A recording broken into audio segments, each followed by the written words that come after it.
Welcome to Reddit Confessions. One message from Lana changed everything. She said she had a quick showing, nothing major, but the house she named wasn't even on her listing sheet. My wife never forgot details. Never. And that was the first crack in the perfect smile she wore like armor. We'd been married 10 years. No kids yet, though we'd tried. People thought it was strange. Me, a contractor who worked with his hands, and her, the polished realtor with her designer heels and spotless Lexus. But it worked. Or I thought it did. I built houses, she sold them. Blue collar and high gloss, a balance that made sense in our quiet little suburb. That night, before she left, she leaned into the kitchen doorway while I was cleaning up dinner. "Don't wait up, babe. Just a late showing. Probably won't even take an hour. Want me to save you some pie?" I asked, trying to keep it light. She loved cherry pie, or at least she used to. She smiled, quick and practiced. "No, I'll be fine. Clients first, right?" She kissed my cheek, already smelling of perfume. I watched her walk out, that leather portfolio swinging like always. And something inside me whispered, "Follow her." I told myself I was being paranoid, that she probably just mixed up the address. But the thought chewed at me until I grabbed a thermos of coffee, climbed into my truck, and drove out to surprise her. That's what a good husband does, right? Brings coffee, brings comfort, proves he's paying attention. Except when I pulled up, the for sale sign in the yard didn't have her agency's name on it. Wrong listing, wrong house. But Lana's car was parked right there at the curb, her vanity plate catching the streetlight like a smirk. I called her. Once. Twice. No answer. Straight to voicemail. "Hey, it's me. Just checking in. You want me to bring you something? Call me back." My voice sounded flat even to me. My stomach sank. Something was off. Way off. I killed the engine and walked up the stone path. The house rose above me, glass and steel, luxury staged within an inch of its life. A place that didn't smell like home, only fresh paint and emptiness. I rang the bell. Nothing. Knocked. Nothing. The handle turned easily in my hand. Unlocked. Inside, the silence was sharp. Every piece of furniture looked untouched, the fruit in the bowl plastic, the candles never burned. And then, by the stairs, I saw them. Men's shoes. Not mine. Not any working man's. Italian leather, polished enough to see your face in. My heart slammed against my ribs. Upstairs, light spilled across the wall. Shadows moved. Then came a laugh. Her laugh. High, playful, careless. A sound I hadn't heard from her in months. Not with me. I crept up the stairs, each step heavier, slower. Another voice answered. A man's. Deep, confident. Too comfortable. The sound of someone who didn't belong in my wife's world, but somehow had taken root. I reached the hallway. The master bedroom door was cracked, a line of gold spilling onto the carpet. My fists clenched at my sides. My chest burned. My gut already knew, but I still leaned in, praying I was wrong. Then I heard it. Her moan. My wife's moan. Intimate. Raw. Alive in a way she hadn't been with me in years. And right there, outside that door, I knew the truth. My marriage wasn't breaking. It was already broken.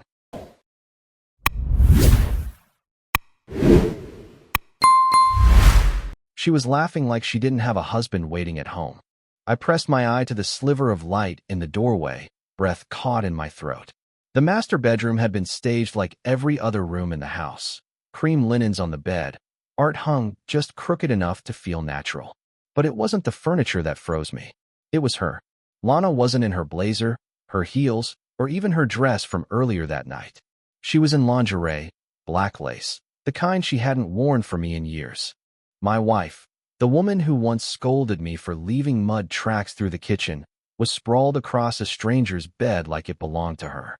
And then there was him, Vince Maddox. I recognized him immediately, even though we'd never been introduced. He was the kind of man you didn't forget. Sharp suit jacket discarded on the chair, shirt half unbuttoned, the posture of someone who thought the world bent for his pleasure. I'd seen his face in real estate magazines, heard his name whispered like royalty at agency dinners Lana had dragged me to. Wealthy investor. Arrogant. Married. Now, sitting on the edge of that bed, he had his hand on my wife's thigh like it belonged there. "You always know how to pick the best houses," Lana teased, running a finger along his chest.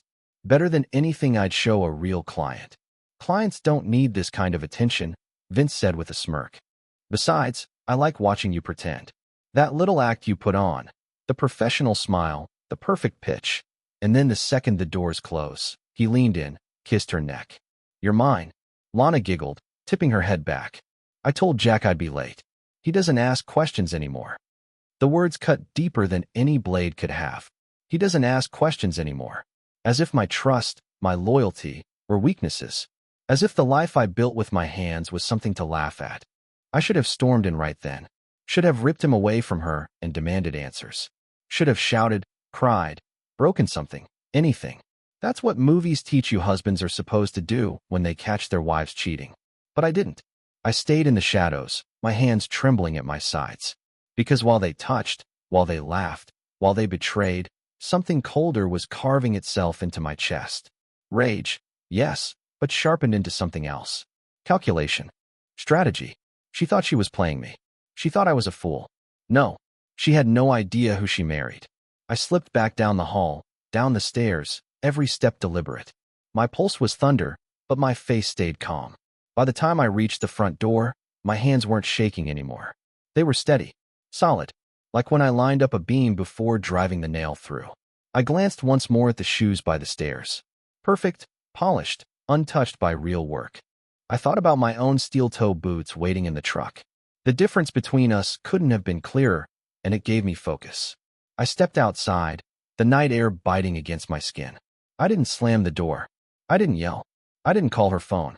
I just walked down the path, got into my truck, and gripped the wheel with white-knuckled silence. For the first time since I suspected her, I smiled. A small, dangerous smile that felt foreign on my face. Because in that moment, I knew one thing with absolute certainty. I wouldn't just end our marriage. I would end her image. She had no idea the security system was still recording. The morning after I saw them, Lana acted like nothing had happened. She made pancakes of all things, humming to herself like some sitcom wife. She slid the plate in front of me, kissed my cheek, and said, "Rough day yesterday. Clients were picky. You know how it goes." I forced a smile, chewing the food that suddenly tasted like ash. Yeah, I know. What she didn't know was that while she whisked batter, I was staring at the name printed on the side of my coffee mug, the logo from a house I renovated last year. That house, the one she used for her little affair. I remembered the owner, Henry, a retired software guy who'd moved to Florida. Good man, particular about his electronics. I pulled out my phone under the table and scrolled through old contacts until I found his number. By noon, I called him. "Jack Turner," I said when he answered, trying to sound casual. "It's been a while. How's Florida treating you?" Henry chuckled on the other end.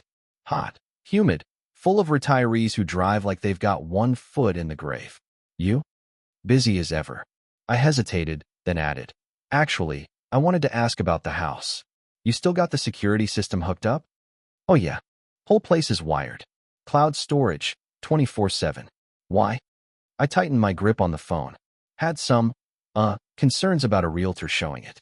I wanted to make sure everything was in order. Henry's tone shifted. "Something wrong?" "Not exactly. Tell you what. You give me access, I'll patch up that leaky back deck you complained about for free. Call it a trade."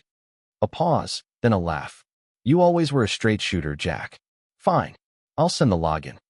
By that night, I was sitting alone in my truck, laptop open, hotspot humming.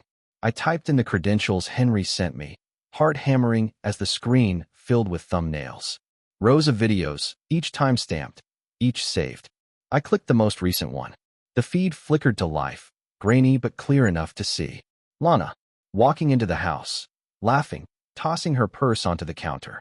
Minutes later, Vince followed, carrying champagne. I leaned closer as they popped the cork, as bubbles spilled onto the marble. They kissed. They laughed. And then, I kept watching. I had to. My stomach twisted, my fists clenched, but I forced myself to see it.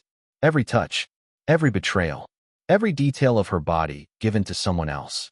It was all there. Not just hearsay, not just suspicion. Proof. I closed the laptop, staring into the darkness of the cab. The silence around me felt alive, buzzing with the weight of what I held in my hands. Not just evidence of cheating, evidence of the woman Lana really was. When I walked back into our kitchen later, she was on the phone, laughing at something one of her coworkers said. She covered the receiver and mouthed, "Love you," with a wink. I kissed her on the forehead, my smile so convincing I almost believed it myself. But in my mind, I replayed the footage. The champagne, the staged bed, the position she once swore she'd never try with me. That night, Lana kissed me like nothing had changed. I'd just finished a 12-hour day pouring concrete footings, my back screaming, hands raw. She slipped into my arms, her lips soft and practiced. "Rough day," she murmured, resting her head on my chest. Clients ran me ragged. If I hadn't seen the footage, if I didn't know the truth, I might have believed her. That was her gift, lies coated in honey. I stroked her hair, forcing my voice steady. "You work too hard." She smiled at that, kissed me again, and disappeared upstairs to shower. A shower that would wash away his touch, his smell, but not what I'd seen. I sat there in silence, the television flickering across the empty room. My phone buzzed with a notification, a realtor's networking post. Scrolling through, I froze. Vince Maddox. His smug face staring back at me in some luxury listing announcement. I clicked through to his profile, heart pounding. Wife. Kids. 3 of them. Family photos lined up like trophies. Christmas mornings in matching pajamas, summer vacations on yachts, smiling wife with eyes that didn't quite reach the camera. He had a whole other life Lana wasn't part of. Or maybe she was just another acquisition. I dug deeper, scanning through the curated perfection. The captions made me sick. Family is everything. Proud dad moments. Grateful for my beautiful wife.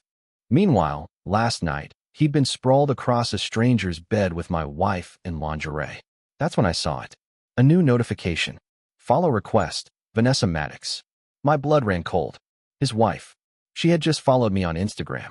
I stared at the screen, my thumb hovering. Did she know? Had she seen the same cracks I had?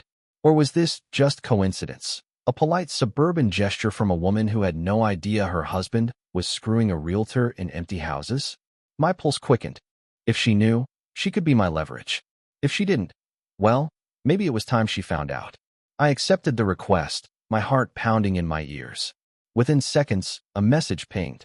"Hi Jack, I think we may need to talk. You're not the only one she's done this to." The voice came from behind me, low but sharp enough to cut through the hum of the office lobby. I turned and saw Miranda, the junior realtor at Lana's agency. 29, sharp eyes, always dressed like she was trying to look older than she was. I'd seen her at a few open houses, always polite, always in Lana's shadow. Now, those sharp eyes were locked on me like she knew something. "What do you mean?" I asked carefully, gripping my coffee tighter. Miranda glanced around, making sure no one else was close. Then she stepped closer. "I saw you outside that house the other night. You didn't go in, but you were there." My stomach dropped. I thought I'd been careful. "You must be mistaken." She shook her head. "No, I know what I saw, and I know what she was doing. Because," she hesitated, then lowered her voice even more. "Because I've seen her before. With other men. Vince isn't the first." For a moment, the lobby felt like it tilted. "What did you just say?" Miranda's expression softened, almost pitying. "Jack, Lana's been playing this game for years. She calls them private showings. Off-the-record listings. The rest of us look the other way because she brings in money and clients love her charm. But some of us notice." I clenched my jaw, the betrayal hitting fresh all over again. "And you're telling me this now, because?" "Because I think you deserve to know." She crossed her arms, steady now. "And because I know what it's like to be lied to. My ex pulled the same crap on me for 2 years. I promised myself I'd never let someone else walk blind into it if I could help." I studied her face, searching for any hint of deceit. But all I saw was sincerity and anger. Not at me, but at Lana. Miranda leaned in. "If you're planning something, I want in." Her words landed like a spark in dry timber. An ally. Someone inside Lana's world. Someone who knew her habits, her tricks, her weak spots. For the first time since discovering the affair, I didn't feel alone. This wasn't her first off-the-record showing. After Miranda dropped that bomb, I couldn't sleep. I lay awake staring at the ceiling, Lana breathing softly beside me like she hadn't been out selling herself along with houses. My mind kept circling back to Miranda's words. She's been doing this for years. The next morning, while Lana showered, I slipped into her office nook. Her laptop was password protected, but I wasn't after the obvious. Realtors lived off sticky notes and calendars. Sure enough, tucked behind a drawer organizer, I found a slim black notebook.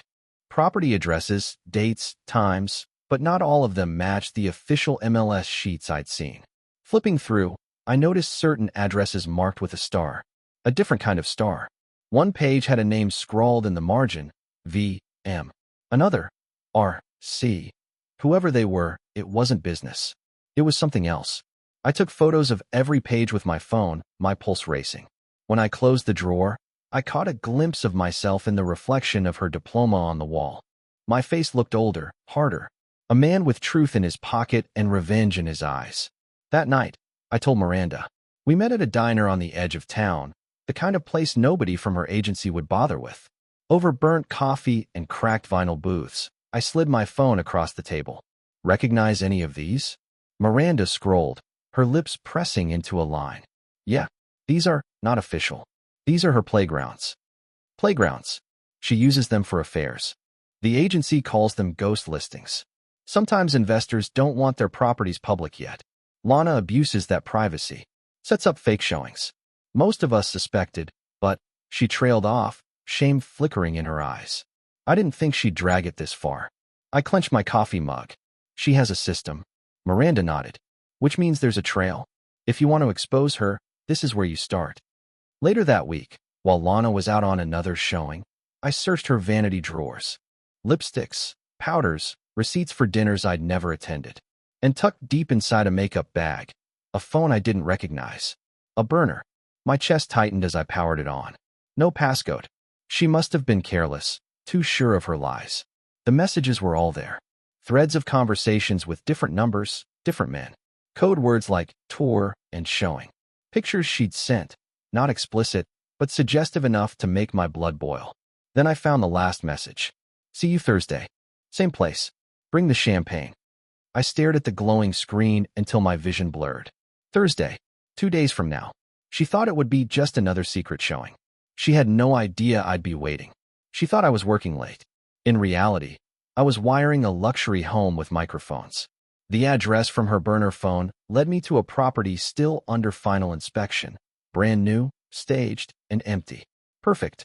I told the developer I'd stop by to check on the trim work, an excuse he bought without question. I'd done contracting for his company before. Nobody looks twice when the guy with the tool belt says he needs access. Inside, I moved like I was prepping a job site, but every tool in my bag had a different purpose. Micro cameras no bigger than screws. Audio bugs disguised as outlet covers. A signal booster hidden behind the HVAC panel. By the time I finished, the house wasn't just staged for buyers. It was staged for me. Thursday night would be her next showing. And this time, I'd see everything. Back at home, Lana was slipping into her role as if nothing were wrong. She kissed me goodbye before bed, whispered, "You're working too hard, Jack. Don't burn out."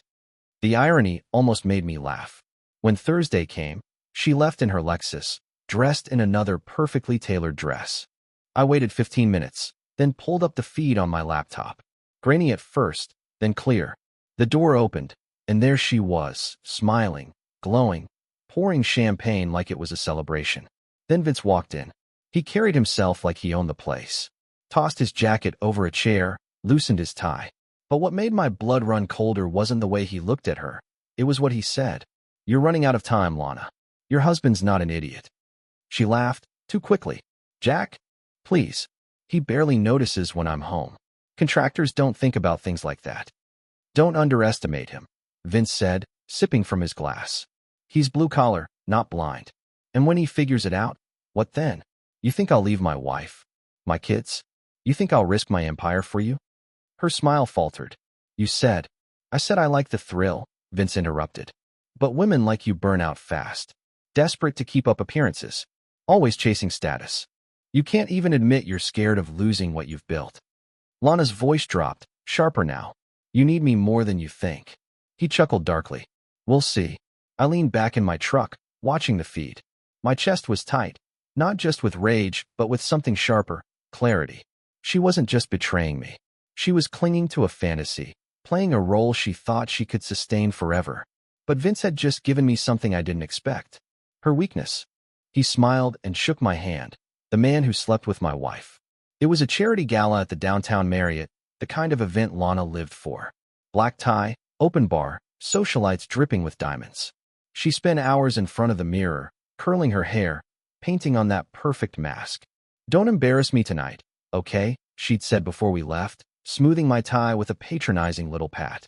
I didn't answer. I didn't need to. Because tonight, I had my own plans. The ballroom glittered with chandeliers and champagne flutes. I played the supportive husband, arm around Lana's waist as she introduced me to people I'd never see again. And then, Vince Maddox, standing near the stage, holding court with other investors.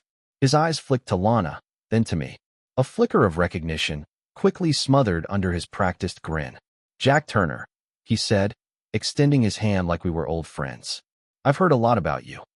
I took his hand, squeezing harder than necessary. "All good things, I'm sure." Lana laughed nervously, glancing between us. "Vince has been a great client. Really boosted my numbers this year." "Yeah," I said, my eyes never leaving his. "I'll bet he has." His smirk twitched, just for a second. Then he clapped me on the shoulder like we were drinking buddies. "We should get dinner sometime. Talk shop. I could use a guy like you on some projects." I forced a smile. "I'd like that." 2 weeks later, I found myself across from him at a private steakhouse booth. Lana thought I was out bidding on a contracting job. In reality, I was dining with her lover. Vince swirled his bourbon, studying me. "So, Jack, self-made man, contractor. Must be tough keeping up with a woman like Lana. She's ambitious." I cut into my steak slowly. "We balance each other out." He chuckled. "Balance? That's one word for it. Tell me, do you know what she really wants?" I raised an eyebrow. "Enlighten me." "Status," he said simply. "The house, the car, the spotlight. That's all she cares about. You're steady, dependable, but she'll always crave more." I let the silence hang, watching him sip his drink. He thought he was teaching me something. He thought I was too blind to see the truth already burning in my chest. "Funny," I said finally. "That's exactly what I thought about you." He tilted his head, amused. "Careful, Jack. I like you. Don't ruin it." I smiled thinly. "Oh, I wouldn't dream of it." After dinner, as we shook hands again, a voice called out from behind us. "Jack." I turned. Vanessa Maddox, Vince's wife. Perfectly dressed, polite smile, eyes sharp as razors. "I didn't know you two knew each other." Vince stiffened. "Vanessa, this is Jack, Lana's husband." Her gaze lingered on me, curious. Then she smiled warmly. "Jack, you should join us for brunch this weekend. I'd love to get to know you better." I glanced at Vince. His smile was tight, brittle, and that's when I realized I'd just been handed another weapon. She squealed when she saw the invitation. The thick, cream-colored envelope sat on the kitchen counter, embossed with gold lettering. "Top seller of the year banquet." Lana tore it open, skimmed the letter, and let out a squeal that bounced off the walls. "Jack, I got it. I'm nominated." She spun toward me, eyes gleaming with triumph. "Do you know what this means?" I smiled, hiding the storm brewing beneath my ribs. "It means we'll need to celebrate." She threw her arms around me, her perfume sharp, her voice giddy. "Everyone will be there. The agency heads, investors, clients. It's the biggest night of the year. And I'm going to win." I hugged her back, steady, my smile never faltering. "Then let's make it perfect." Over the next few weeks, Lana lived for that banquet. Dresses ordered, hair appointments booked, practice speeches whispered under her breath when she thought I wasn't listening. She was obsessed with every detail, desperate for the recognition she thought she deserved. I played the supportive husband. I helped pick her dress. I praised her speech. I let her think I was invested in her dream. In truth, I was invested in something else. I found the contact info for the AV coordinator through Miranda.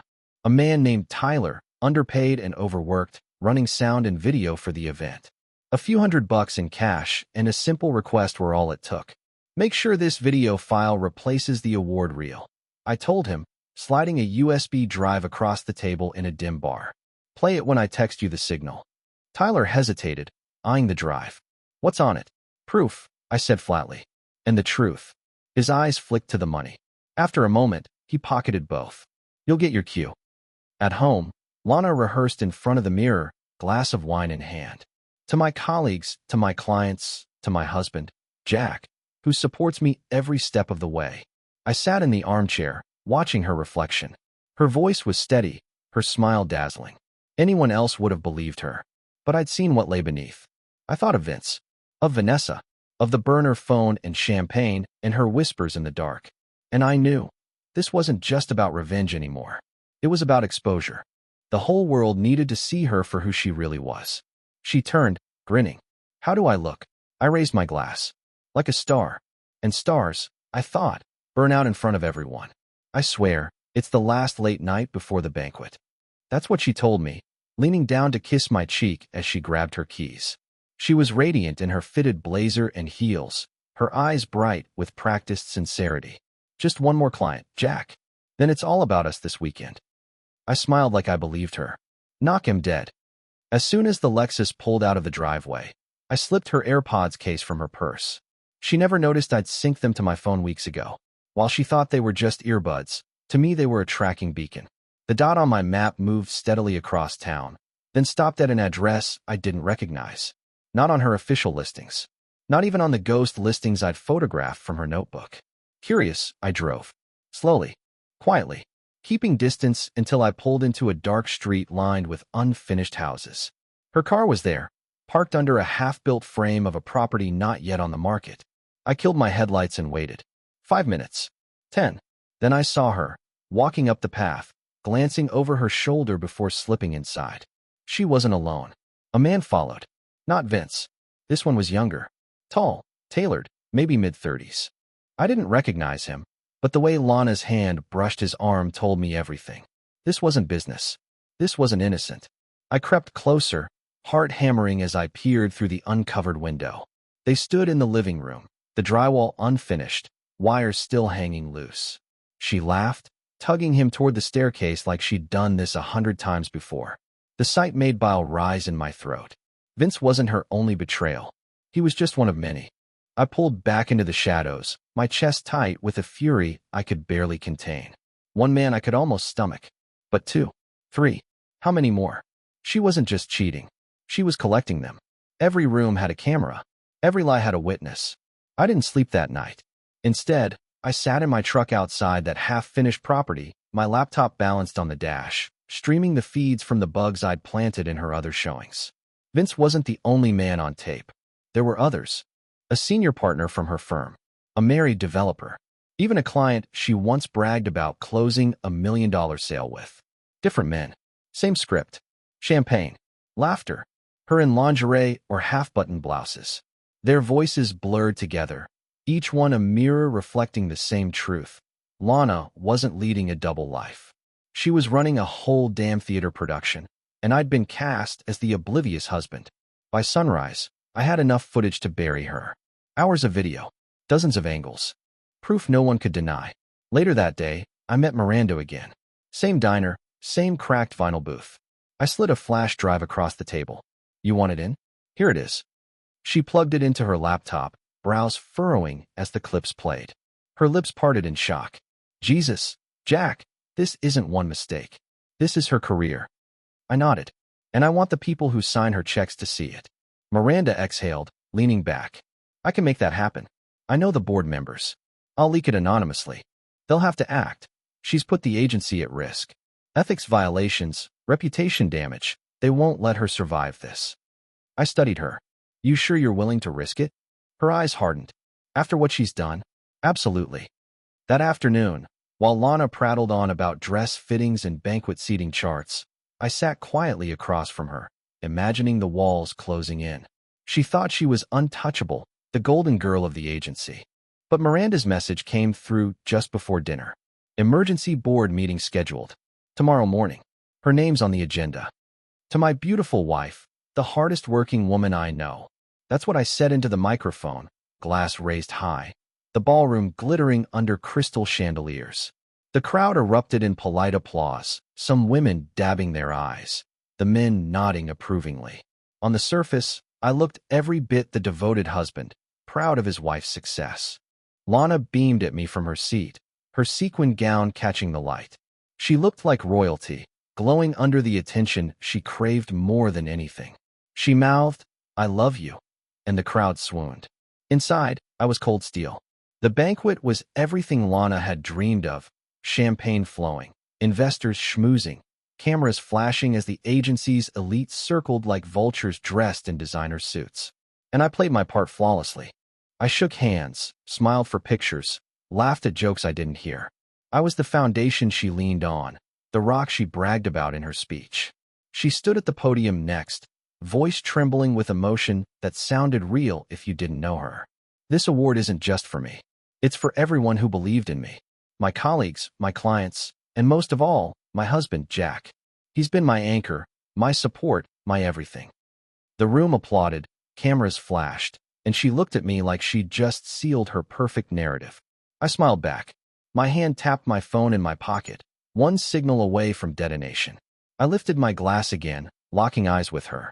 To Lana Turner, I said, my voice carrying through the room. Top seller, top wife, the woman who has it all. The applause swelled, and Lana glowed brighter, soaking in every ounce of admiration. She had no idea the ground beneath her was already crumbling. The lights dimmed. The AV screens behind her flickered to life. The first frame froze the room. Lana, in lingerie, climbing onto Vince in that staged master bedroom. Gasps rippled across the ballroom. A fork clattered to the floor. The silence that followed was jagged, electric, broken only by the sound of the video rolling on the towering screen behind her. Jack, Lana's voice cracked, sharp with panic. Turn it off. This isn't what it looks like. But it was. Every moan, every laugh, every sip of champagne was right there in high definition. The room erupted. Shocked whispers, laughter, gasps of disbelief. Investors turned to one another, horrified. Realtors covered their mouths. Phones came out, recording, snapping photos, spreading her humiliation before she could even catch her breath. At the front table, Vanessa Maddox stood slowly, her face pale, but her eyes blazing. She turned, slapped Vince across the face so hard the sound cracked over the chaos, then stormed out without a word. Vince stumbled, his mask slipping, his reputation imploding alongside Lana's. Lana dropped to her knees at the podium, hands outstretched, tears streaking her makeup. Please, stop it, please. The video kept playing. Another man, another house, champagne spilling, her laughter ringing false. More betrayal, more proof. A montage of her double life unraveling in front of everyone she'd spent years trying to impress. I stood, calm, measured. I didn't look at her. I looked at the crowd. All of them staring at the spectacle, their perfect realtor queen crumbling in front of them. I walked to the stage, took the microphone from her trembling hand, and let the silence sharpen. And that, I said evenly, is what selling your soul looks like. The room detonated in applause, shouts, gasps. Lana crumpled against the podium, mascara running like ash. I didn't stay to watch the rest. I walked out, leaving her in the ruins she'd built for herself. By Monday, she had no job, no clients, no reputation. The banquet footage spread like wildfire. Every guest had filmed it, posted it, shared it. By dawn the next morning, Lana Turner's scandal was trending in the city's top hashtags. Local blogs tore her apart. Former clients demanded refunds. The agency issued a statement within 48 hours, effective immediately. Lana Turner is no longer affiliated with our firm. Her phone never stopped buzzing. She'd answer, sobbing, only to hang up seconds later. Calls from her mother, from reporters, from Vince, all ignored after the first day. Vince's wife filed for divorce that same week, citing irreconcilable differences in papers that everyone knew meant caught on camera. And me? I went back to work like nothing had happened. Hammer in hand, dust on my boots, silent satisfaction warming me more than revenge ever could. My coworkers noticed the quiet smile, but they didn't ask questions. They didn't need to. It was Friday evening when I heard the knock at my door. I opened it to find Lana standing there, mascara streaked, hair a mess, clutching her purse like a lifeline. Her eyes were bloodshot, swollen from crying. Jack, she whispered, voice breaking. Please, I need to talk. I leaned against the frame, arms crossed. You picked a hell of a time. I know I hurt you. I know I ruined everything. But it was a mistake, Jack. I lost myself. I thought I wanted more, but her breath hitched. You're the only one who ever really loved me. Please, I just want another chance. Her words tumbled out in messy desperation. Once, they might have broken me. Now, they felt like noise against the silence I'd earned. Another chance, I said slowly. You want to come back to the man you mocked, betrayed, humiliated in front of everyone. Her lip trembled. I'm begging you. Don't let this be the end of us. I studied her. The same woman who once built her life on appearances, now stripped of every mask. She wasn't the queen of real estate anymore. She was just a ghost of herself. I stepped aside, opening the door wider. Her eyes flickered with hope. You can come in, I said quietly, but only to see what real loneliness looks like. Her face crumpled as the weight of my words sank in. I rebuilt my life with the same hands she thought were only good for drywall. Weeks passed after the banquet, and the storm around Lana only grew worse. Her face plastered across gossip sites. Her name whispered with disgust at every open house in town. Vince vanished into lawyers' offices and custody hearings. Lana vanished into silence, her calls to me dwindling until they stopped entirely. Me? I built. I bought a small fixer-upper on the edge of town.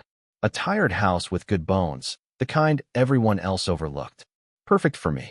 Each day after work, I stripped wallpaper, patched drywall, sanded floors. My sweat soaked into the beams, my fingerprints pressed into every nail. Room by room, I created something new, something mine. One evening, as I painted the trim in the kitchen, there was a knock. Miranda stood there, holding 2 coffees and a smile that didn't look forced. Thought you could use a break, she said. We sat on the porch, sipping coffee, watching the sun dip low. She asked about the house, about the plans I had for it. For the first time in months, I wasn't thinking about Lana, or Vince, or revenge. I was thinking about the future. You deserve better, Miranda said softly. Better than what she gave you. Better than what you let yourself settle for. Her words lingered as we laughed, as the evening turned to night. There was no rush, no pretending, just honesty. By the time the house was finished, I realized something. I hadn't burned my life down after all. I'd cleared it, stripped it to the studs, torn out the rot, and laid down something stronger. Something real. Standing in the front yard, paint still under my nails, I looked back at the house and felt something I hadn't in a long time. Peace. I didn't burn down the house. I just made sure the whole neighborhood saw the flames.